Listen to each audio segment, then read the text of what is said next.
दोस्तों, अगर आपको स्टॉक मार्केट सीखना है तो Amazon पर जाकर आप हमारे बुक पढ़ सकते हैं या तो Udemy पे जाकर आप हमारे वीडियो कोर्सेज भी देख सकते हैं। Hello friends, welcome to our channel learn stock charts to earn. दोस्तों, आज के वीडियो में हम एक बहुत ही सिंपल सी इंट्राडे की ट्रेडिंग स्ट्रैटेजी देखेंगे, जिसमें हम कुछ इंडिकेटर्स का कॉम्बिनेशन करेंगे और ट्रेड सेटअप बनाकर ट्रेड करने की कोशिश करेंगे।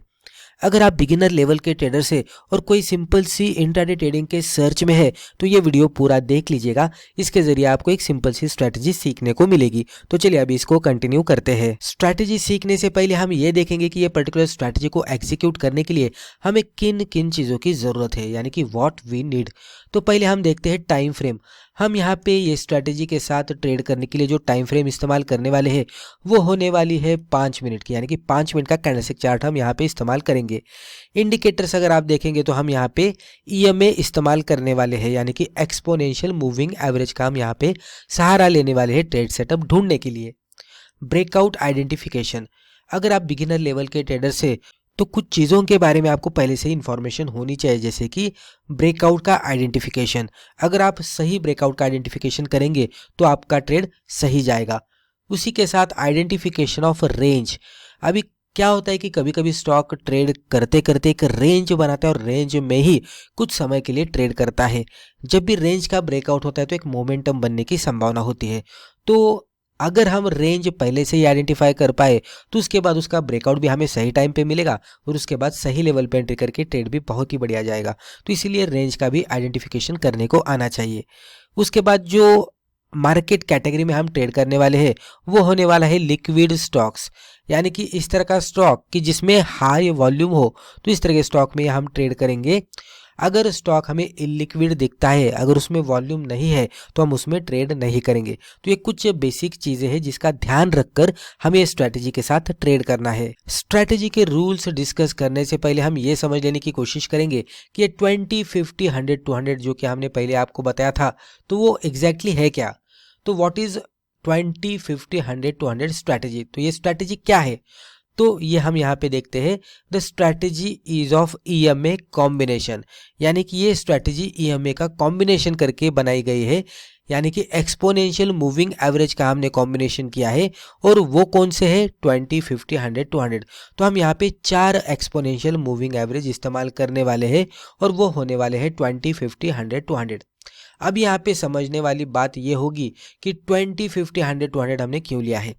दोस्तों, जब भी हम 20 ईएमए को देखते हैं तो 20 ईएमए इस तरह का मूविंग एवरेज होता है कि जो प्राइसेस के बहुत ही नज़दीक आपको ट्रेड करता हुआ दिखेगा। प्राइस की वॉलेटिलिटी के साथ उसमें भी वॉलेटिलिटी आती हुई दिखेगी। उसके साथ 50 मूविंग एवरेज अगर आप देखेंगे तो उससे थोड़ा स्लो रहेगा। 20 थोड़ा फास्ट रहेगा लेकिन 50 कंपैरेटिवली उससे स्लो रहेगा और उसमें उतना इफेक्ट नहीं दिखेगा फ्लक्चुएशन का प्राइसेस के साथ। वो कंपैरेटिवली 20 हमें थोड़ा स्लो दिखेगा। जब भी हम ईएमए 100 देखते हैं तो वो उससे भी स्लो नज़र आएगा और ये इस तरह से आपको दिखेगा कि बहुत ही स्लो तरीके से ये जा रहा है उसके डायरेक्शन में। यहाँ पे ज़्यादा प्राइसेस के साथ इसमें फ्लक्चुएशंस होते हुए नहीं दिखेंगे और 200 ईएमए सबसे स्लो रहेगा और वो उसके हिसाब से ही जाएगा। प्राइसेस के फ्लक्चुएशन से उसको कोई उतना ज़्यादा मतलब नहीं रहेगा जब तक प्राइसेस पूरी तरह से चेंज नहीं करते डायरेक्शन को, तब तक ये 200 और 100 आपको उतना चेंज होते हुए नहीं दिखेंगे। तो कुल मिलाकर देखेंगे तो ईएमए 20 सबसे ज़्यादा फ्लक्चुएट होने वाला है प्राइसेस के साथ और ईएमए 200 सबसे कम फ्लक्चुएट होने वाला है हमारे प्राइसेस के साथ। और जो 50 और 100 है वो इन बिटवीन वर्कआउट करेंगे। अभी इसका कॉम्बिनेशन करके ट्रेड सिग्नल किस तरह से जनरेट होता है वो हम समझ लेने की कोशिश करते हैं। ये नीचे आप देख सकते हैं, prices when crosses all EMAs then trade signal generates. मान लीजिए कि ये ईएमए 20 है, ये ईएमए 50 है, ये ईएमए 100 है और ये ईएमए 200 है। अभी जब भी प्राइसेस मान लीजिए नीचे है, नीचे से इस तरह से क्रॉस करके हर एक ईएमए को क्रॉस करते हुए फाइनली जो भी सबसे ऊपर वाला ईएमए है तो इसको भी क्रॉस करके ऊपर जाते हैं, तो यहाँ पे हमारा ट्रेड सिग्नल जनरेट होता है। इसके ऑपोजिट जब भी प्राइसेस ऊपर रहेंगे और एक एक ईएमए को ब्रेकडाउन देते देते जब भी फाइनल वाले ईएमए को ब्रेकडाउन देकर नीचे जाएंगे, यानी कि क्रॉस ओवर करेंगे, तो हमारा ट्रेड सिग्नल जनरेट होगा। पहले सिचुएशन में हमारा बाय ट्रेड जनरेट होगा और सेकंड इसका सिनेरियो जो हमने बताया है तो उस तरह की सिचुएशन में हमारा सेल ट्रेड का सिग्नल जनरेट होगा। तो यहाँ तक मुझे लगता है कि आपको क्लियर हुआ होगा। अब हम यहाँ पे सबसे इंपॉर्टेंट देखते हैं जो कि है स्ट्रैटेजी रूल्स। तो ये सब का इस्तेमाल करके एग्जैक्टली हमें ट्रेडिंग किस तरह से करनी है वो यहाँ पे हम देखने वाले हैं। तो लेफ्ट साइड में हमने कुछ रूल्स आपके साथ शेयर किए हैं और राइट साइड में मैं आपको एग्जांपल के साथ बताऊंगा कि एग्जैक्टली ये चार्ट पे किस तरह से बनने वाला है और हमें किस तरह से ट्रेड करना है। तो बाय यानी कि लॉन्ग ट्रेड का सेटअप। तो पर्टिकुलर स्टॉक में बाय करने के लिए हमें किन किन चीज़ों का ध्यान रखना है, क्राइटेरियाज क्या होने चाहिए। तो पहले आप देख सकते हैं find the stock giving price crossover signal to all EMAs, यानी कि ऐसा स्टॉक हमें ढूंढना है कि जो स्टॉक हर एक ईएमए को क्रॉस करके ऊपर जाता हुआ दिख रहा है, उसके प्राइसेस ऊपर जाते हुए दिख रहे हैं। मान लीजिए कि ये 20 है, अभी मैं एक ही कलर में ड्रॉ करता हूँ, ये 20 है, ये 50 है, ये फिर 100 है और ये इस तरह से 200 है। इस तरह से हम इसको ड्रॉ करते हैं। अभी जब भी प्राइसेस क्रॉस ओवर करके ऊपर के साइड में जाएंगे, क्योंकि हम यहाँ पे बाय के सेटअप के हिसाब से देख रहे हैं, तो नीचे से प्राइसेस क्रॉस ओवर करके ऊपर के साइड में जाएंगे और फाइनली ये ऊपर के साइड में जाते जाते हर एक ईएमए को क्रॉस करेंगे। उसके बाद नीचे वाली लाइन भी आप देख सकते हैं, ये भी इंपॉर्टेंट है, wait for 5 minute closing breakout to final EMA. अभी प्राइसेस क्रॉस करते करते तो ऊपर जा रहे हैं, लेकिन मान लीजिए कि प्राइसेस ने क्रॉस किया और 5 मिनट के कैंडल पे क्लोजिंग नीचे आकर हुई, तो उस तरह से नहीं होना चाहिए। तो एक तो प्राइसेस तो क्रॉस करके ऊपर जाने तो चाहिए, लेकिन जो क्रॉस कर रही है कैंडल, वो कैंडल जो फाइनल ईएमए है यानी कि सबसे ऊपर वाला ईएमए है, उसको ब्रेकआउट देनी चाहिए क्लोजिंग बेसिस पे। यहाँ पे ब्रेकआउट मिलना चाहिए क्लोजिंग बेसिस पे। तो प्राइसेस पहले क्रॉस करके ऊपर जाएंगे और एक 5 मिनट की कैंडल आपको ऐसे देखने को मिलेगी कि जो ब्रेकआउट दे रही है सबसे ऊपर वाले ईएमए को। कभी कभी एक बहुत ही बड़ी सी कैंडल भी मिल सकती है जो एक साथ हर एक ईएमए को भी ब्रेकआउट देगी, वो ईएमए स्क्वीज ब्रेकआउट में उस तरह का सिचुएशन बनता है। एक यहाँ पे मैं एक जनरल सेटअप बताने की कोशिश कर रहा हूँ। जब ये सिचुएशन बनती कि सबसे ऊपर वाला ईएमए 5 मिनट का कैंडलस्टिक चार्ट क्लोजिंग बेसिस पे ब्रेकआउट देता है, तो ये स्टॉक हमारे क्राइटेरिया में आ चुका है। अभी हम इसमें देखेंगे कि एंट्री एग्जिट किस तरह से करना है। एंट्री करने के लिए आप यहाँ पे देख सकते हैं अबव ब्रेकआउट कैंडल हाई। तो ये ब्रेकआउट वाली कैंडल है 5 मिनट की, इसके हाई के ऊपर हम एंट्री करेंगे। Stop loss below breakout candle low, right. तो ये लो के नीचे हमारा स्टॉप लॉस रहेगा। और टारगेट आप देख सकते हैं, target at 1:2 risk reward ratio. Simple है, ये डिस्टेंस कैलकुलेट करना है। ये अगर 5 पॉइंट का डिस्टेंस है तो यहाँ से ऊपर 10 पॉइंट के डिस्टेंस पे हमारा टारगेट होने वाला है। तो इस तरह से ये करना है। अभी सेल साइड का सेटअप देखते हैं। तो यहाँ पे लेफ्ट साइड में हमारे रूल्स है और उसके बाद राइट साइड में ये बॉक्स में हमारा एक एग्जांपल भी होने वाला है जो आपको क्लियर कर देगा ये स्ट्रेटेजी क्या है। अभी सेल साइड में यानी कि शॉर्ट ट्रेड सेटअप के लिए क्राइटेरिया क्या होने वाला है, तो find stock giving price crossover signal to all EMAs. तो यहाँ पे अभी मैं इस तरह से पहले ब्लैक कलर में हम हर एक ईएमए ड्रॉ करते हैं। ये पहला ईएमए 20 का रहेगा, ये 50 का रहेगा, ये 100 का रहेगा, ये 200 का रहेगा। कैजुअली मैं ड्रॉ कर रहा हूँ, राइट। ये ऊपर नीचे हो सकता है।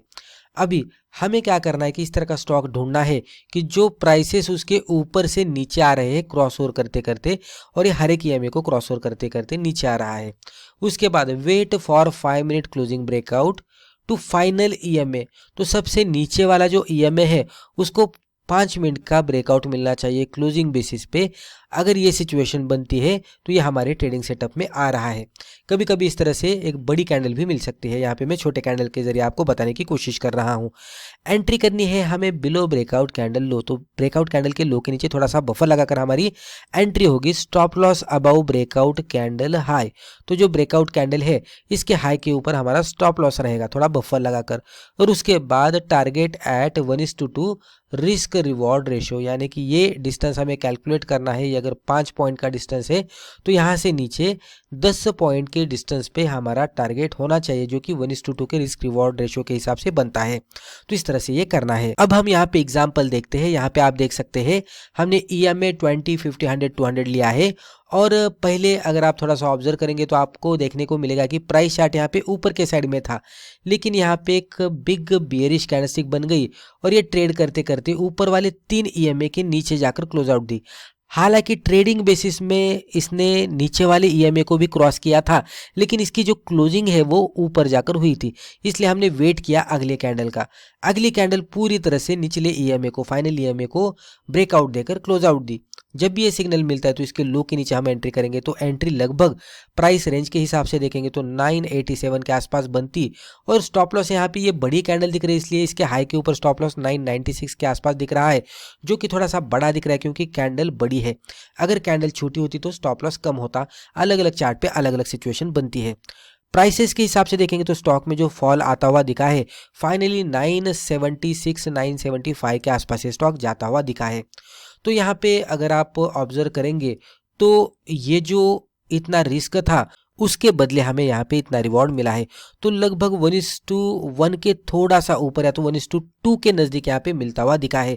तो कभी कभी ये भी सिचुएशन बनती है कि बड़ी कैंडल होने की वजह से रिस्क रिवॉर्ड उतना नहीं मिलता, लेकिन अगर हम ट्रेलिंग करना शुरू करते तो हमारी रिस्क कम हो जाती है। जैसे कि यहाँ पे यही एग्जाम्पल में देख सकते हैं आप कि जो सबसे नीचे वाला ईएमए है, जैसे ही प्राइस रेंज नीचे जाती है और प्राइसेस के नज़दीक जो भी ईएमए हमें दिखता है वो ईएमए 20 होता है। प्राइसेस के नज़दीक वाला ईएमए 20 होता है। तो जब तक प्राइसेस ईएमए 20 के ऊपर क्लोज आउट नहीं देते तब तक हम उसको ट्रेलिंग बेसिस पे लेके जा सकते हैं। और आप देख सकते हैं कि कंटिन्यू बेसिस पे स्टॉक नीचे जाता हुआ दिखा है और ईएमए 20 को इसने ऊपर के साइड में ब्रेकआउट नहीं दिया। तब तक भी अगर हम ट्रेल करते जाएंगे, यानी कि जैसे ही कोई कैंडल हिट करती है ईएमए 20 को और ऊपर जाती है तो हम वहाँ पे ट्रेल लगाएंगे। तो अगर आप देखेंगे तो यहाँ पे उसके नज़दीक जाकर एक लोअर टॉप बनाया था, फिर यहाँ पे एक लोअर टॉप बनाया था, फिर यहाँ पे एक लोअर टॉप बनाया था। तो ये एग्जैक्टली उसको कभी कभी टच नहीं कर रहे थे ईएमए 20 को, लेकिन यहाँ पे एक लोअर टॉप बनाकर इसमें गिरावट आ रही थी। तो इस तरह से दोनों का कॉम्बिनेशन करके हम लोअर टॉप का आइडेंटिफिकेशन कर सकते हैं और उसके हिसाब से अगर हम ट्रेल शिफ्ट करेंगे तो इनिशियल स्टॉप लॉस यहाँ पे था कि जो उसके बाद यहाँ पे शिफ्ट हुआ, फिर उसके बाद यहाँ पे शिफ्ट हुआ। तो इस तरह से शिफ्ट करते करते जाएंगे तो ऑटोमेटिकली हमारा रिस्क रिवॉर्ड भी इंप्रूव होता जाएगा, क्योंकि यहाँ से अगर ये रिवर्स होगा तो डेफिनेटली यही ट्रेलिंग स्टॉप लॉस पे हमारा ट्रेड बाहर आएगा, तो उतना बड़ा लॉस नहीं होगा, लॉस कम हो रहा है और प्रॉफिट लॉकिंग भी हो रही है। तो ट्रेलिंग का ये फायदा भी होता है। तो ये बहुत ही बढ़िया तरीके से वर्कआउट होता है, आप इसकी बैक टेस्टिंग कर सकते हैं। अभी क्विकली कुछ इंपॉर्टेंट पॉइंट्स हम यहाँ पे देख लेते हैं। पहला, फॉलो द रूल्स। जो भी रूल्स है उसको फॉलो करना है। नो ओवर ट्रेडिंग, डिफाइन करके रखना है, 1 से 2 ही ट्रेड लेने तो उतने ही लेने हैं, ज़्यादा नहीं लेने हैं। Avoid making late entry, late entry नहीं करनी है, जहाँ पे सेटअप बन रहा है वही लेवल पे एंट्री करनी है। Risk only a small amount पर ट्रेड, एक ट्रेड में कम रिस्क के साथ ही ट्रेड करना है, ज़्यादा रिस्क एक ट्रेड के लिए नहीं लेनी है। पैसा बचाते बचाते रिस्क मैनेज करते करते ही ट्रेड करना है। Follow stop loss, stop loss को फॉलो करना है, आता है तो एग्जिट करना है और टारगेट आता है तो भी एग्जिट करना है। ऐसा नहीं करना है कि स्टॉप लॉस आ रहा है तो होप करके बैठना है कि ये रिकवर होगा, ऐसा नहीं करना है। स्टॉप लॉस आता है तो लॉस बुक करके भी बाहर आना है। डोंट एवरेज लूजिंग ट्रेड, अगर कोई ट्रेड हमारा गलत जा रहा है तो उसको एवरेज आउट करके लेवल पे लाने की कोशिश नहीं करना है, एज इट इज ट्रेड को रहने देना है, स्टॉप लॉस टारगेट को फॉलो करना है। और सबसे important is do paper trading first. अभी जब भी हम कोई भी स्ट्रैटेजी सीखते हैं तो पहली बार उसको सीखने के बाद हमें डायरेक्टली पैसों के साथ ट्रेडिंग नहीं करनी चाहिए, पहले हमें उसकी बहुत सारी बैक टेस्टिंग करनी चाहिए। फिर जब भी ट्रेडिंग स्ट्रैटेजी समझ में आती है तो लाइव मार्केट में हमें पहले पेपर ट्रेडिंग करनी चाहिए। 2-3 महीने के बाद पेपर ट्रेडिंग करने के बाद अगर सक्सेस दिख रहा है, पॉजिटिव रिजल्ट दिख रहा है तो पहले कम क्वांटिटी के साथ ट्रेड करना चाहिए और धीरे धीरे जैसे जैसे आपको स्ट्रैटेजी समझ में आती है तो आप उसमें फिर क्वांटिटी बढ़ा सकते हैं। आप मीनवाइल इसको इंप्रूवमेंट भी कर सकते हैं, इसको फर्निश भी कर सकते हैं। तो दोस्तों मुझे लगता है रिस्पेक्टिव वीडियो में हमने जो भी डिस्कस किया इससे आपको जरूर फायदा हुआ होगा। Thank you.